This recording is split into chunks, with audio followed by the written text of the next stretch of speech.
Friends, आज हम इस वीडियो में जो है टर्म्स और वर्ड्स उसको अंडरस्टैंड करेंगे क्रिटिकल लॉजिकल थिंकिंग में। ठीक है, तो आज हम जानेंगे दोस्तों टर्म्स क्या होती हैं और इसके अलावा वर्ड्स।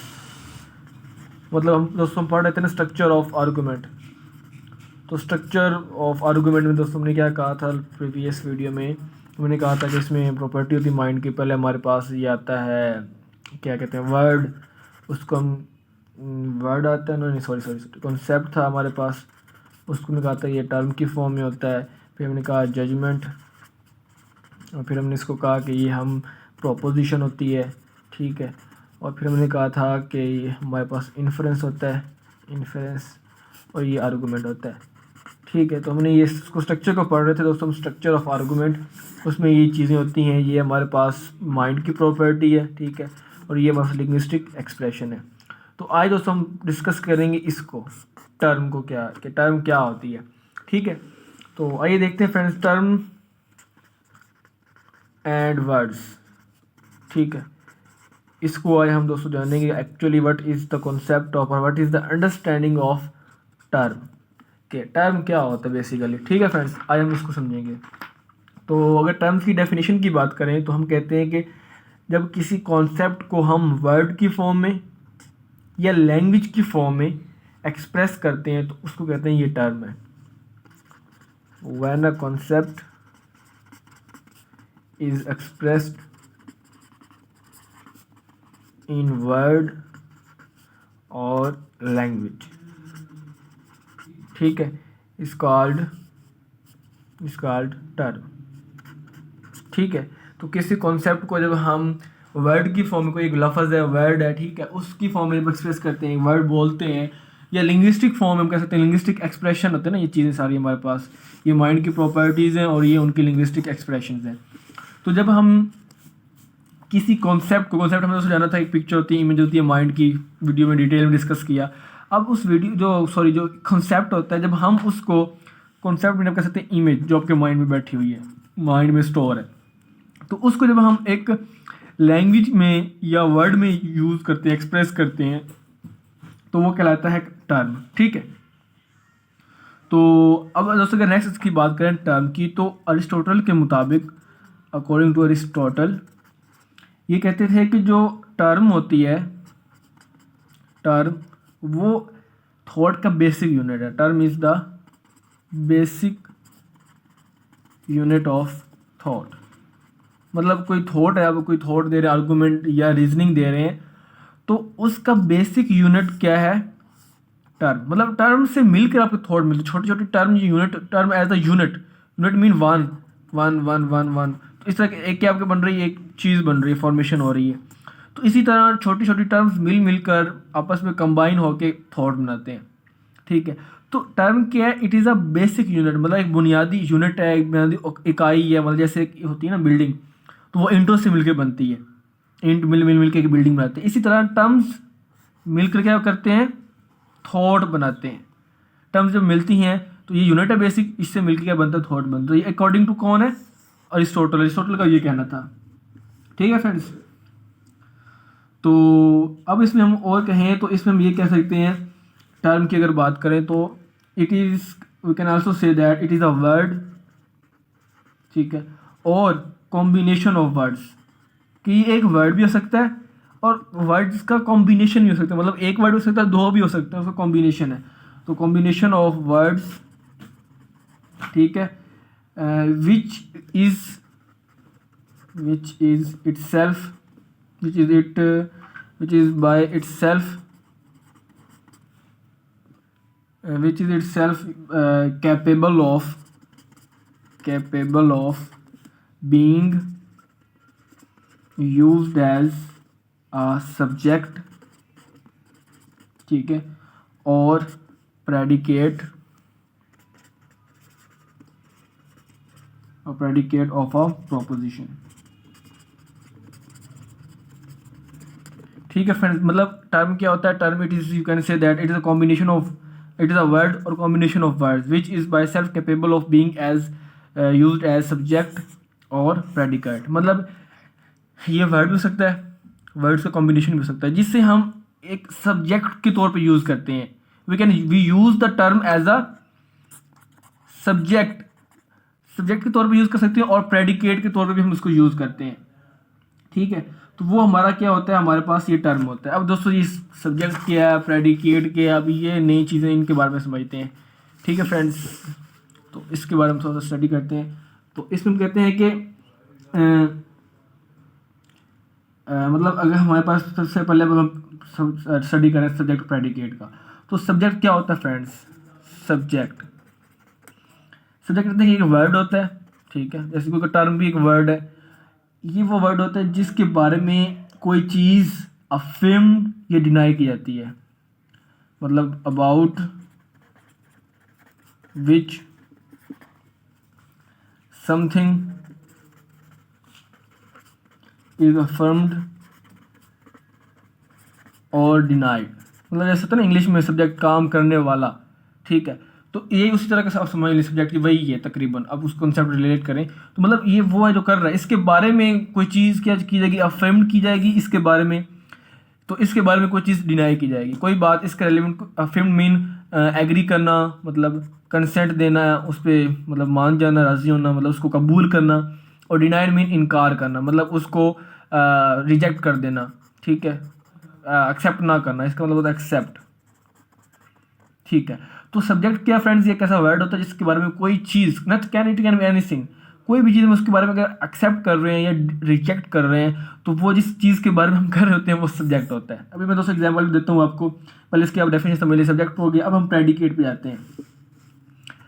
अब प्रेडिकेट दोस्तों क्या होता है? प्रेडिकेट हम कहते हैं कि ये वो वर्ड होता है, ठीक है, जो कि अफर्म्ड या डिनाई किया जा रहा होता है अबाउट द सब्जेक्ट। ठीक है, it is word which is affirmed, ठीक है, और डिनाइड समथिंग, मतलब कोई चीज़ है जिसको हम अफर्म्ड कर रहे हैं या डिनाई कर रहे हैं, तो वो हम अबाउट द सब्जेक्ट। मतलब दोस्तों सब्जेक्ट के बारे में कोई चीज़ हम समथिंग, कोई चीज़ हम उसको रिजेक्ट कर रहे हैं या एक्सेप्ट कर रहे हैं, तो वो जो चीज़ होती है जो कि हम एक्सेप्ट कर रहे होते हैं सब्जेक्ट के बारे में, वो जो चीज़ होती है वो वर्ड की फॉर्म में होती है और उसको हम कहते हैं ये क्या है? प्रेडिकेट है। फिर बोलता हूँ सब्जेक्ट क्या होता है दोस्तों? सब्जेक्ट के बारे में जो चीज़ हम अफर्म कर रहे हैं, इस कैन बी एनीथिंग। आपको एग्जांपल देता हूँ, तो वो जो चीज़ होती है जो हम इसको एक्सेप्ट या रिजेक्ट कर रहे होते हैं, लाइक ठीक है एग्जांपल देता हूँ, तो वो जो चीज़ होती है it can be anything something, वो हम वर्ड की फॉर्म में एक्सप्रेस करते हैं और वर्ड की फॉर्म में जो एक्सप्रेस होता है वो होता है प्रेडिकेट। अब मैं आपको एग्जांपल देता हूँ और आपको अच्छे से समझ आएगी। एग्जांपल की बात करते हैं, मैं कहता हूँ Pakistanis are brave, Pakistanis are brave. ठीक है, तो फ्रेंड्स इसमें जो है हमारे पास सब्जेक्ट और प्रेडिकेट वो क्या है फ्रेंड्स? ये हमारा जो होगा सब्जेक्ट होगा और ये हमारा जो होगा प्रेडिकेट होगा। मतलब ये चीज़ है ना, इसके बारे में हम कोई चीज़ एक्सेप्ट कर रहे हैं या डिनाई कर रहे हैं। मतलब मैं एक्सेप्ट कर रहा हूँ कि पाकिस्तानी लोग जो होते हैं ब्रेव होते हैं, बहादुर होते हैं, या कोई भी आप कह सकते हैं, कोई भी जो है अब ले सकते हैं नेशन, इंडिया की ले लें या वो ले लें, अमेरिका की ले लें, कुछ भी ले सकते हैं। मतलब मैं आपको एग्जांपल दे रहा हूँ, पाकिस्तानीज आर अ ब्रेव, तो हम कह रहे हैं कि ये चीज़ इसके बारे में हम एक्सेप्ट कर रहे हैं, तो किसके बारे में कर रहे हैं? पाकिस्तानीज के बारे में कर रहे हैं, तो ये हमारा सब्जेक्ट हो जाएगा। और इसके बारे में हम क्या एक्सेप्ट कर रहे हैं? वट वी आर, आप कह सकते हैं वर्ट, आप कह सकते हैं वर्ट, इसका हम सिंपल कह सकते हैं, और ये होता है हु। ठीक है, तो इसके बारे में हम क्या एक्सेप्ट कर रहे हैं? ब्रेवरी, उनकी बहादुरी। ठीक है, ये क्लेवरनेस, कुछ भी कह सकते हैं, ब्रेवनेस। तो इस ब्रेवनेस को दोस्तों हम क्या है, हमने कहा था ना something which can be affirmed और एक्सेप्ट, तो इस ब्रेवनेस को दोस्तों हम क्या कर रहे हैं? एक्सेप्ट कर रहे हैं। ठीक है, तो वो हमारा क्या हो जाएगा दोस्तों? प्रेडिकेट हो जाएगा। मतलब पाकिस्तानीज आर ब्रेव, ये सब्जेक्ट, ये प्रेडिकेट, ये वो है जो कि हम इसके बारे में कोई चीज़ कर रहे हैं ना, इसके बारे में पॉइंट इसके इसके बारे में, तो इसके रिगार्डिंग है, इसके रेलिवेंट है, तो उसको हम अफर्म करें या डिनाई करें, तो ये हमारा अफर्म्ड करें ऑब्वियसली, तो ये सब्जेक्ट हो जाएगा। और इसको हम कर रहे हैं अफर्म्ड, ब्रेवरी को, बहादुरी को, ब्रेवनेस को, तो वो हमारा प्रेडिकेट हो जाएगा। ठीक है फ्रेंड्स, नेक्स्ट अगर हम इसमें बात करें तो हम कहते हैं कि example, youngsters are not responsible, for example, एक एग्जाम्पल लेते हैं, वो अफर्म की थी, अब डिनाई के ले लेते हैं। ये किसकी थी, अफर्म की। अब डिनाई की लेते हैं और अच्छे से आपका अंडरस्टैंडिंग क्लियर हो। मैं कहता हूँ youngsters are not responsible today, youngsters are not responsible. मतलब आज के दौर में जो यूथ है, जो यंगस्टर्स है, वो रिस्पॉन्सिबल नहीं है। ये मैंने एक प्रोपोजिशन दी, एक सेंटेंस, एक बात की। अब फ्रेंड इसमें जो है हम क्या कर रहे हैं, किसकी बात कर रहे हैं, हु, यंगस्टर्स की बात कर रहे हैं, क्या कर रहे हैं, रिस्पॉन्सिबिलिटी की बात कर रहे हैं। तो ये हु है आपका, ये वर्ड है, ये आपको हो जाएगा सब्जेक्ट, ठीक है, और ये आपको हो जाएगा प्रेडिकेट। तो इसके बारे में हम डिनाई कर रहे हैं ना, नॉट क्या मतलब हम डिनाई कर रहे हैं, रिजेक्ट कर रहे हैं। रिस्पॉन्सिबिलिटी उनकी जो है वो हम डिनाई कर रहे हैं कि उनके अंदर क्वालिटी नहीं है रिस्पॉन्सिबिलिटी की। तो वो जो हमारा प्रेडिकेट हो जाएगा। ठीक है फ्रेंड्स, ये हमारे पास प्रेडिकेट सब्जेक्ट हो गया। अब हम दोबारा आते हैं, हम बात कर रहे थे टर्म की। टर्म में हमने कहा था कि जो हमारे पास जो टर्म होती है, टर्म हम उसको, ये भी हमारे पास टर्म, एक सब्जेक्ट भी टर्म की फॉर्म में होता है, और ये भी क्या हमारे पास एक टर्म है। तो ये सब्जेक्ट जो टर्म होता है वो वर्ड भी हो सकता है, कॉम्बिनेशन ऑफ वर्ड भी हो सकता है, ठीक है। और इसको हम सब्जेक्ट के तौर पे या जो है प्रेडिकेट के तौर पे यूज़ कर सकते होते हैं। तो ये हमने इस वजह से सब्जेक्ट और प्रेडिकेट को डिस्कस किया। नेक्स्ट तो अगर हम इसकी बात करें और इसको और समझें, तो हम ये कहते हैं कि अब यहाँ पे जो वर्ड हमारे पास है इज़ या आर कह सकते हैं। यहाँ पे वर्ड क्या है, यंगस्टर्स आर नॉट है ना, तो ये क्या है, क्या हम कह सकते हैं कि ये हमारे पास टर्म है? क्या हम इसको टर्म कह सकते हैं? नहीं, हम इसको टर्म नहीं कह सकते। जो ये हालांकि ये भी एक वर्ड ही है ना, तो इसको हम टर्म नहीं कह सकते। अभी दोस्तों एक माइंड आपने माइंड में बिठानी है ज़रूरी। मैं यहाँ पे लिख देता हूँ नेक्स्ट पेज पे, वो ये है कि सारे जो वर्ड्स होते हैं ज़रूरी नहीं कि वो टर्म हो। Word can not be use as a term, ठीक है। Words, all words are not term, ठीक है। बट इसका ऑपोजिट हो सकता है, ऑल टर्म्स आर वर्ड्स या कैन बी आर वर्ड्स। मतलब ज़रूरी नहीं है कि सारे वर्ड्स जो हों वो टर्म्स हो, लेकिन सारे जो टर्म्स होते हैं वो वर्ड्स ज़रूर हो सकते हैं। अब दोस्तों ये क्या, वर्ड में क्या और टर्म में क्या डिफरेंस है? टर्म, वर्ड ही तो टर्म होता है, ठीक है। अब उसमें क्या डिफरेंस है? What is the difference between word and we can say that term में क्या डिफरेंस है, ठीक है। हालांकि वर्ड को ही हम टर्म कहते हैं। अब आपको समझाता हूँ। मैं बात कर रहा था आर की, उसमें एग्जाम्पल में था यंगस्टर्स आर नॉट रिस्पॉन्सिबल। तो वर्ड ये दोस्तों क्या है, आर ये एक वर्ड है, but it is not a term. इसको हम टर्म नहीं कह सकते, ये इसको हम वर्ड कह सकते हैं, इसको हम टर्म नहीं कह सकते। क्यों? क्योंकि दोस्तों ये जो वर्ड है टर्म, सॉरी, जो वर्ड है आर, इसको हम सब्जेक्ट या प्रेडिकेट नहीं कह सकते। We can not use it as a subject और प्रेडिकेट। जिस वर्ड को हम प्रेडिकेट या सब्जेक्ट के तौर पे यूज़ कर सकें वही हमारे टर्म्स होते हैं। तो वर्ड्स वो वाले टर्म होंगे, ठीक है, उनको वर्ड्स को हम टर्म कहेंगे जो कि सब्जेक्ट और प्रेडिकेट होगा। अब ये जो आर है ना दोस्तों, ये ना सब्जेक्ट के तौर पे यूज़ हो सकता है, ना इसको प्रेडिकेट के तौर पे हम यूज़ कर सकते हैं। तो इसलिए हम कहेंगे ये आर जो है ये टर्म नहीं है। जबकि ऐसा वर्ड कोई भी लाके ले लें, यंगस्टर, ठीक है, ठीक है, ये भी एक वर्ड है। यंगस्टर्स क्या, एक वर्ड, तो इसको हम टर्म के तौर पे यूज़ कर सकते हैं। क्यों हम कह सकते हैं टर्म? क्योंकि जो यंगस्टर्स है वो क्या, हमारे पास यंगस्टर्स एक सब्जेक्ट है। तो इसी तरह कोई भी वर्ड जो कि सब्जेक्ट या प्रेडिकेट के तौर पे यूज़ हो सके तो उसको हम दोस्तों कहते हैं टर्म, ठीक है। यहाँ तक समझ आ गया फ्रेंड्स। अभी तक हमने टर्म की बात की है, टर्म क्या होता है और कौन कौन से हमारे वर्ड्स होते हैं जिनको हम टर्म के तौर पे यूज़ कर सकते हैं, तो सारा हमने डिस्कस कर लिया। इसका फॉर एग्जांपल दूँ, हमारे पास फॉर एग्जांपल द भी होता है, एंड भी होता है, ऑल, ठीक है, ऑफ, एंड। तो ये सारे दोस्तों क्या हैं, वर्ड्स तो हैं, they all are words but they are not terms. ये टर्म्स नहीं, क्योंकि हमको सब्जेक्ट और प्रेडिकेट तौर पे यूज़ नहीं सकते, नॉट टर्म्स, ठीक है।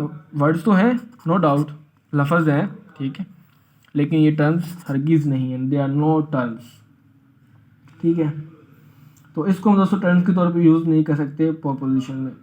नेक्स्ट दोस्तों अगर टर्म्स की बात करें तो मैंने आपको पहले बता दी कि ऑल टर्म्स आर वर्ड्स, दोबारा लिख देता हूँ, all terms are words but all words